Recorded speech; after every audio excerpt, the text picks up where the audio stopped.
16 anos.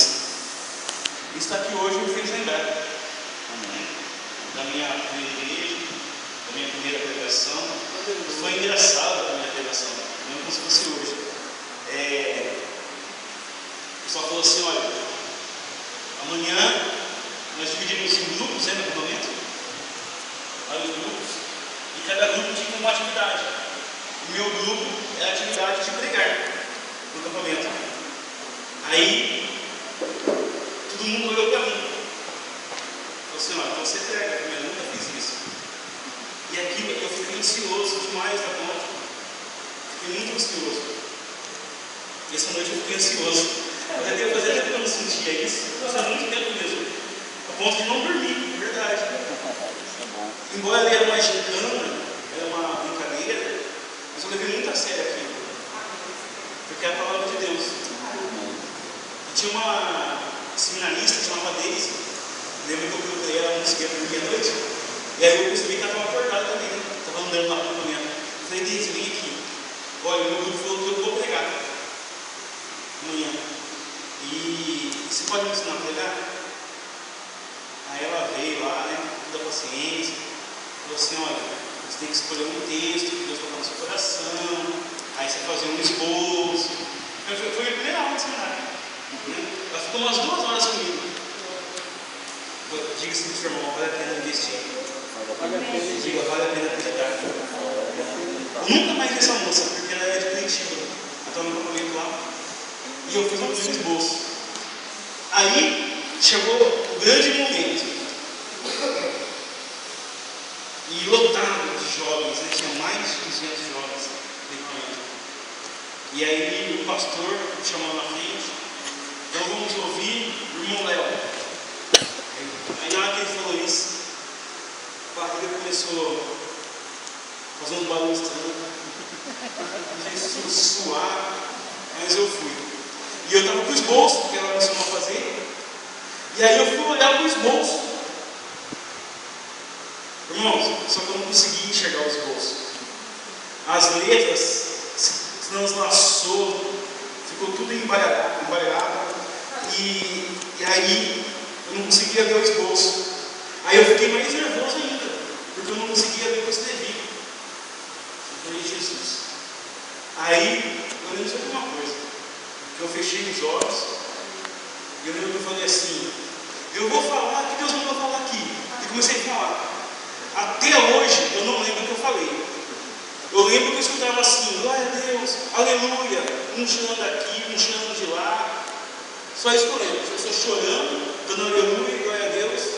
Sinceramente, acho que foi uns 20 minutos que eu falei, mas até hoje eu não sei o que eu falei. Eu sei que do esboço eu não comecei a falar, né? Então eu acredito que foi bênção, né?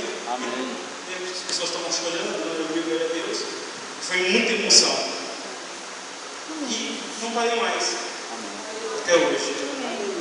Hoje eu estou conseguindo ler, né? Embora eu fiquei bem emocionado, fiquei ansioso, algo que eu não sentia fazer há muito tempo, mas a gente amadurece. Eu estou com 38 anos, não tenho mais 15, então algumas coisas já mudou, então eu estou conseguindo ler pelo menos.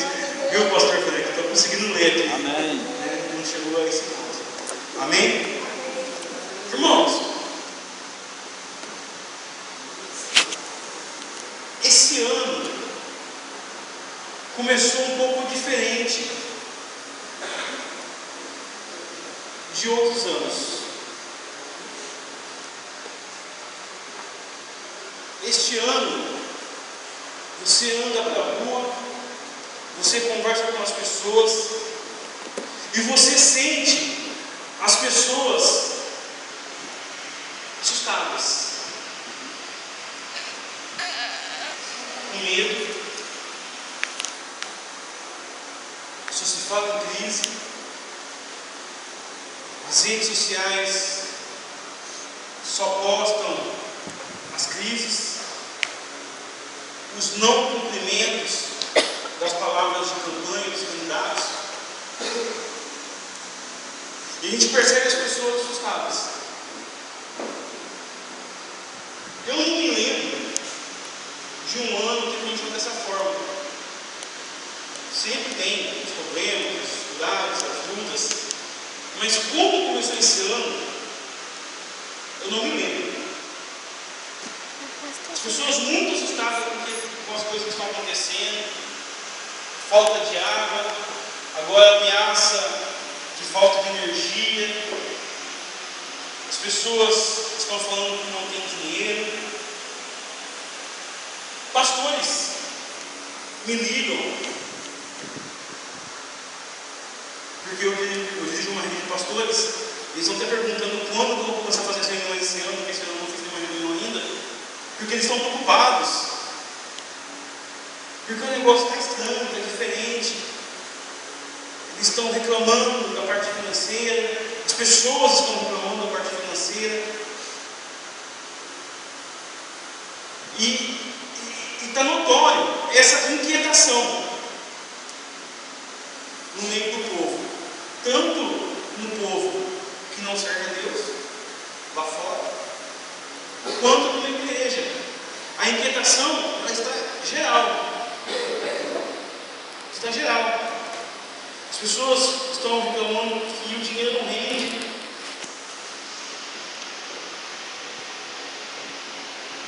E em cima disso eu gostaria de compartilhar uma palavra breve com você. Abre sua Bíblia comigo no livro de Números 26.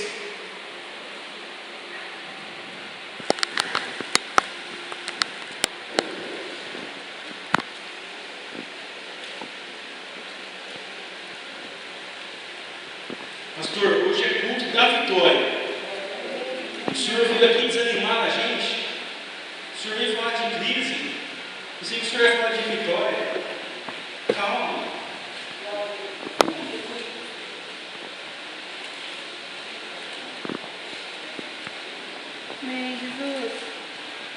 O verso é o 59.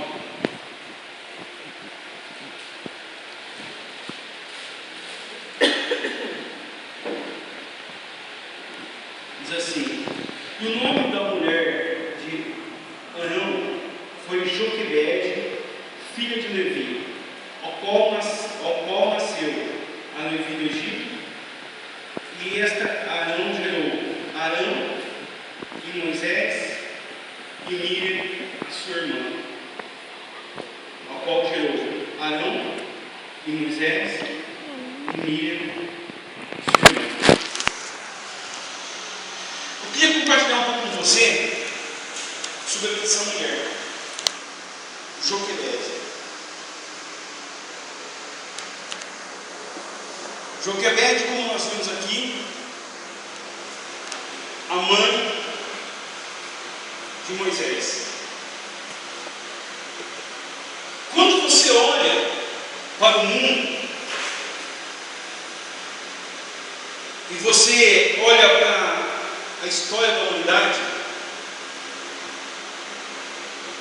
você percebe que a história da humanidade é uma história de altos e baixos. Altos e baixos. Há tempo que está melhor, há tempos de crises, há tempos que em alguns lugares tem crise, em outros países estão um pouco melhor. Mas a história da humanidade é uma história de altos e baixos. Desde quando o pecado entrou nesse mundo. E naquele tempo não era diferente. Se você voltar um pouco antes de Moisés, todos conhecem a história de José. José que foi vendido pelos seus irmãos. Pegou um tempo de crise, pegou um tempo de fartura, pegou um tempo de crise novamente, foi vendido como escravo, a fome ia assolar a terra, Deus realizou milagres na sua vida, da prisão se tornou príncipe do Egito. Governou o Egito e veio um tempo de prosperidade sobre o Egito. Pegou o tempo de bonança. Se você ler um pouco o texto antes da história de Moisés, você vai ver que vem então um novo faraó. E diz a palavra de Deus que esse novo faraó diz que não conheceu a José. E esse novo faraó escraviza o povo. Então o povo que foi abençoado através da vida de José, agora se encontra escravo no Egito. Escravo longe de suas terras, outra terra, no Egito.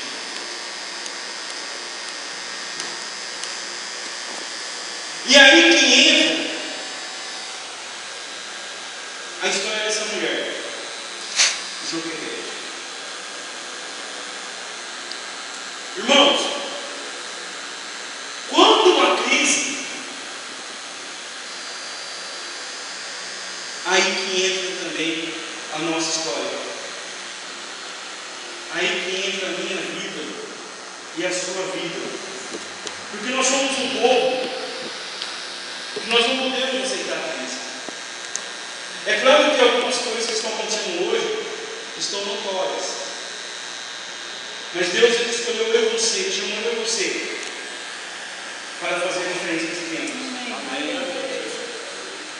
E Joquebede, ela concebe algo em tempo de crise. Em tempos de crise, é tempo que o povo de Deus precisa conceber. É o tempo que o povo de Deus precisa reagir.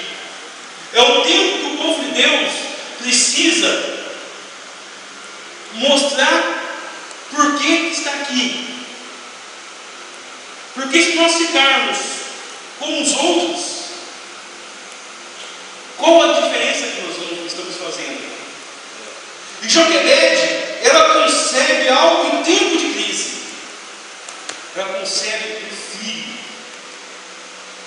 Em tempo de crise, as pessoas têm medo de fazer as coisas. Têm medo de fazer negócios, têm medo de comprar, têm medo de vender, têm medo até de gerar filhos. Mas se você também estudar a história, os maiores negócios que foram realizados pelos homens de negócios foi em tempo de crise, como José fez. O novo faraó que assumiu o Egito, ele disse que não tinha ouvido falar de José, que não conhecia José. Mas Joquebede, ela conhecia o Deus de José. Muitas vezes, o inimigo de nossas almas,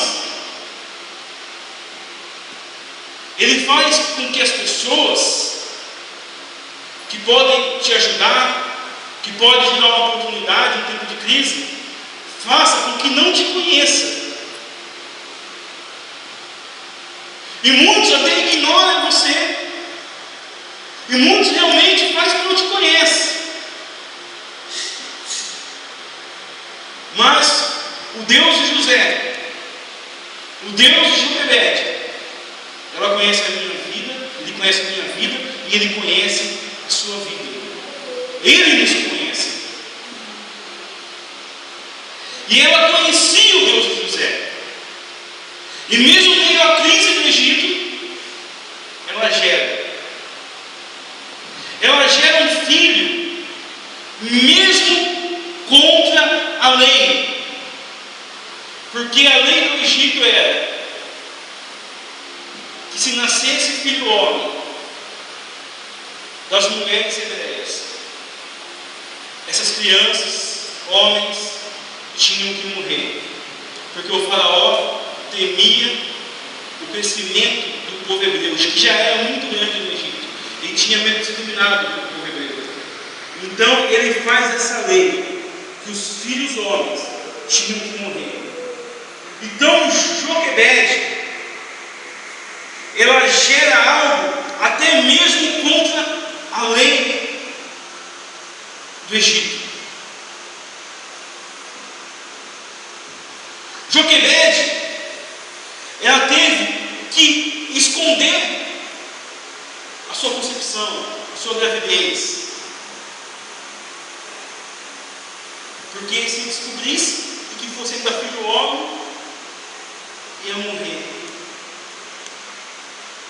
Deus tem bênçãos para nossas vidas. Deus, Ele tem entregado bênçãos para você. Mesmo em meio à crise, Deus tem te entregado bênçãos.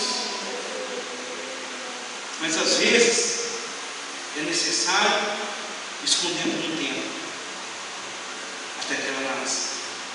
O grande problema muitas vezes do povo de Deus é que fala demais.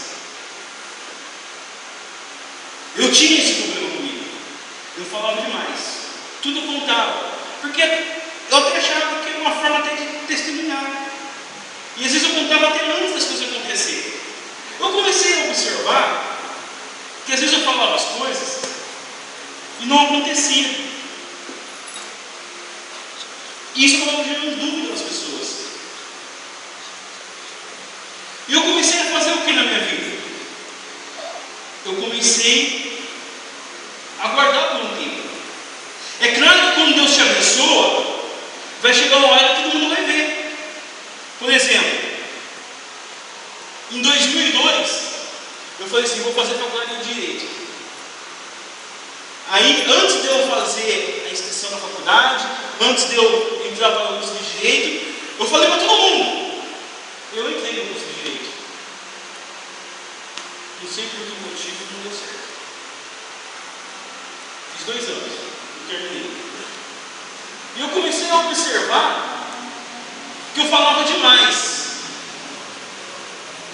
E eu observei que tudo que eu falava demais tinha uma tendência a não dar certo. E aí o que eu comecei a fazer? Eu comecei só a realizar. É claro que quando você começa a realizar, é uma hora que todos vão saber. Aí, um dia eu estava trabalhando na escola Senai, de madrugada. Eu trabalhava de madrugada ali. E aí eu ficava meditando, ficava escutando louvor e ficava estudando na internet.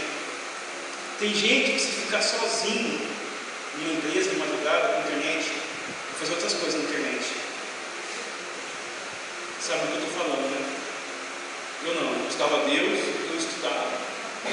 E eu ouvia o pessoal falando no Enem.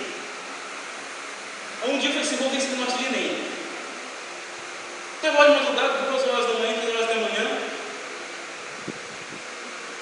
E eu peguei e fiz a inscrição. Do nada, eu fiz a inscrição.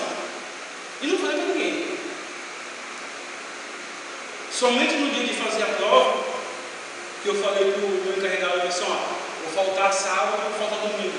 Porque aquele final de semana, eu estava me perguntando sábado e domingo, que dia? Só na sexta-feira que eu falei para ele. Fui lá e fiz a prova de mim. Nem estudei. Fiz esse meio despretensiosamente. Fui para casa, minha esposa, como que foi? Eu disse, deu certo, fiz lá. Tinha coisa que eu sabia, eu respondia, quando não sabia, eu respondia depois. Estudei, fiz a prova. Mas eu acho que deu para fazer. Deu para dar uma nota razoável. Passou-se os dias, veio minha nota. E aí eu vi que a nota tinha sido realmente razoável. Dava para passar em algumas notas de cortes, em algumas faculdades. Aí fiz inscrição de 3 faculdades, né, que dava dinheiro em 3, para ver se batia em alguma. E aí, daqui a pouco veio o resultado. Ganhei a bolsa, 100%. Aí foi minha esposa assim, agora eu vou estudar, agora eu não estudo mais. Agora de graça, 100%. E comecei a fazer.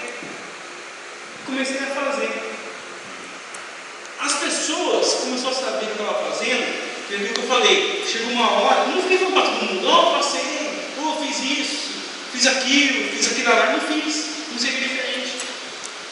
Aí chegou uma hora que a pessoa chegava, se eu falar com você, você pode vir aqui, conversar comigo, tal coisa. Aí hoje eu não posso. Por quê? Porque eu tenho que ir na faculdade. Mas você está fazendo faculdade? Olha que diferença.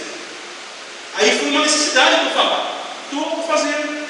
Irmão, como todo mundo foi saber, eu estava me formando já. Acabei no ano passado. Eu aprendo isso com o Joquebed. Até a bênção tem um tempo de se tornar madura, uma criação. E hoje tem que cuidar para isso. Porque às vezes a impressão que a gente tem nesse mundo, a impressão não é o que acontece mesmo, é uma realidade. Que as pessoas parecem que não querem que isso dê certo. E infelizmente isso às vezes acontece, não deveria acontecer, acontece dentro da igreja. Você conta o sucesso, mas as pessoas ficam meio ofendidas. Ou acham que você está inventando história. Sabe? Umas coisas meio estranhas. Mas quando você está em Deus, Deus começa a te ensinar os caminhos, a como trilhar os caminhos.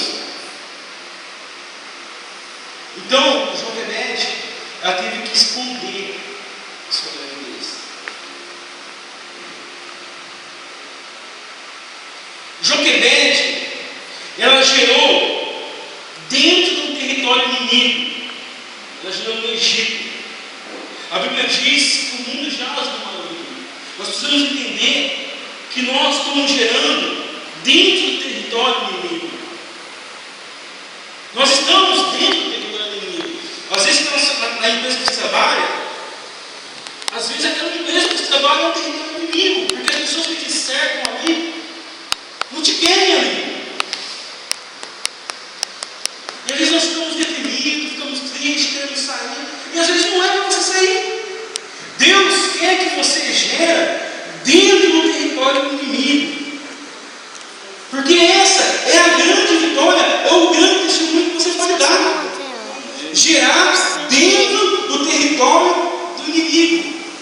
E ela gera no Egito. Olha que coisa linda, irmãos. Joquebed concebeu algo em tempo de crise. Ela concebeu contra a lei. Ela teve que esconder a sua gravidez. Ela gerou dentro do território do inimigo. Porque Joquebed,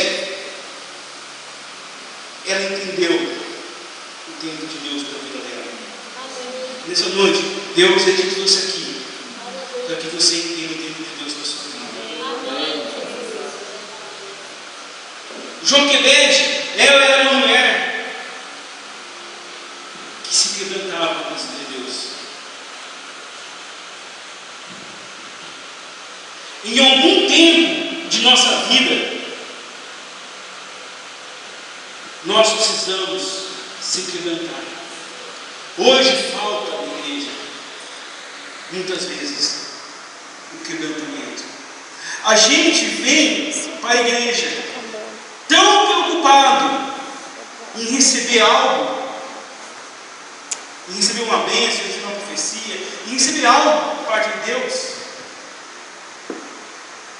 que muitas vezes nós nos esquecemos de nos quebrantar na presença de Deus.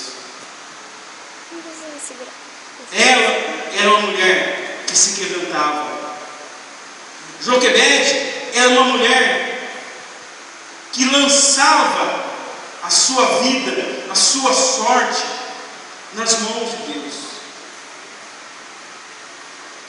Quando aquela criança nasceu, e ela põe aquela criança dentro daquele cesto, e coloca aquela criança no ninho, aquilo não foi um ato de desespero, aquilo não foi um ato de quem não sabia o que estava fazendo, aquilo foi um ato de quem estava com a vida, de quem colocava tudo que Deus lhe dava nas mãos de Deus. Ela tinha convicção que aquela criança pertencia a Deus, que aquela criança ia ser cuidada por Deus, que Deus tinha um plano na vida daquela criança. Ela tinha convicção no Deus que ela cria. E hoje nós estamos aqui e nós precisamos entender que tudo que Deus nos dá, que tudo que Deus coloca em nossas mãos, nós precisamos lançar nas mãos de Deus. Ela não simplesmente lançou aquela criança naquele rio, mas ela lançou aquela criança nas mãos Deus. E quando você lança a sua vida, quando você lança o que Deus te dá nas mãos de Deus, não há crise que vai te derrubar, não há crise que vai te segurar, não há crise que vai te deter, porque a sua vida está nas mãos de Deus. Amém. Glória a Deus. Em Eclesiastes capítulo 11, verso 1 diz: lança o teu pão sobre as águas, porque depois de muitos dias o acharás. Aquela mulher, ela lança o filho dela sobre as águas, porque ela confiava em Deus, ela sabia o que tinha sido gerado dentro dela, era de Deus. E Deus então faz um milagre tremendo na vida dela, e ela vai trabalhar no palácio, e ela vai trabalhar da filha de Faraó. E o texto sagrado diz que aquele cesto, aquela criança, atravessa o Nilo e vai parar nas mãos da filha de Faraó. Aquela criança que tinha a sentença de morte, como todas as outras crianças homem, ela foi criada dentro do palácio, foi criada por quem sentenciou a morte, e foi criada pela própria mãe que o gerou. Quando você lança a sua vida nas mãos de Deus, nada, não é crise, nem o diabo, nada vai poder te segurar. A Bíblia diz em Romanos que nem anjos, nem potestades, nem alturas, nem profundidades, nem o porvir, nem qualquer outra criatura vai nos separar do amor de Deus que está em Cristo Jesus, o nosso Senhor. E hoje você está aqui porque Jesus Cristo é o nosso Senhor, e porque você pertence a Deus. Deus, mesmo antes que você fosse formado no ventre de sua mãe, o Senhor já te conhecia. Amém. Nós precisamos acreditar que muitas vezes o natural não está acontecendo na sua vida, porque Deus quer que aconteça na sua vida o sobrenatural.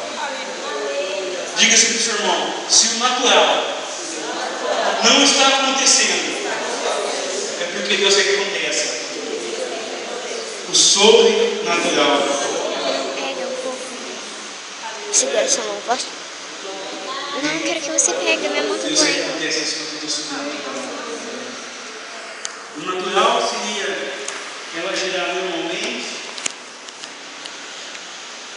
fazer um parto normal, não precisa esconder a criança, seria algo natural, normal. Mas nós que somos de Deus, Deus quer agir sobrenatural. Às vezes é um pouco mais doloroso, o parto é um pouco mais doloroso, mas eu quero dizer para você que tudo que vem do sobrenatural é melhor. Amém? Tudo que vem do sobrenatural é melhor. Fique de pé em nome de Jesus.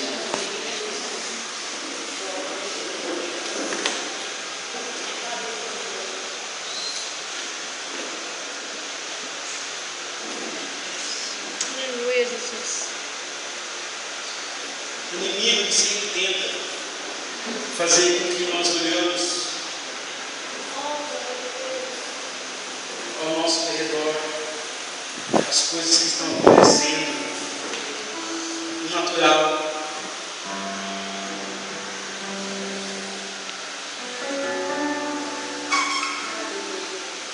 Eu sei que é triste, às vezes a gente tem que falar das crises que acontecem até mesmo no nosso meio.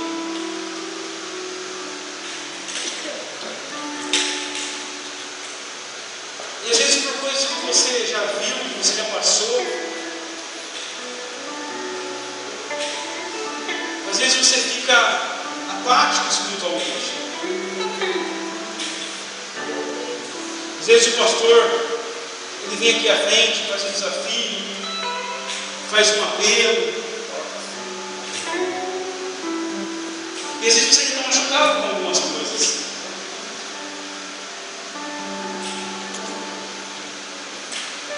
palavra de Deus diz que os homens não cometem suas falhas, mas que Deus jamais deixou de olhar para você. Quero que você, essa noite, entenda que Deus ainda é Deus. E se você está aqui hoje, Pode. é porque Ele tem sido Deus da sua vida. Glória a Deus.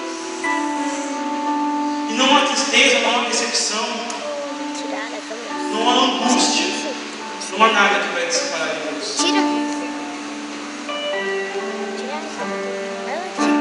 E eu quero dizer mais uma vez para você, que tudo que é gerado no sobrenatural é mais gostoso.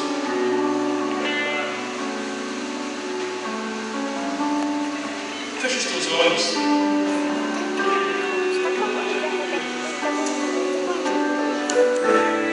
Acabando. Eu queria chamar aqui à frente de novo, eu queria olhar para você. Você que, como tantos outros, estava com seu coração aflito. Você que estava, Senhor, esse ano está estranho.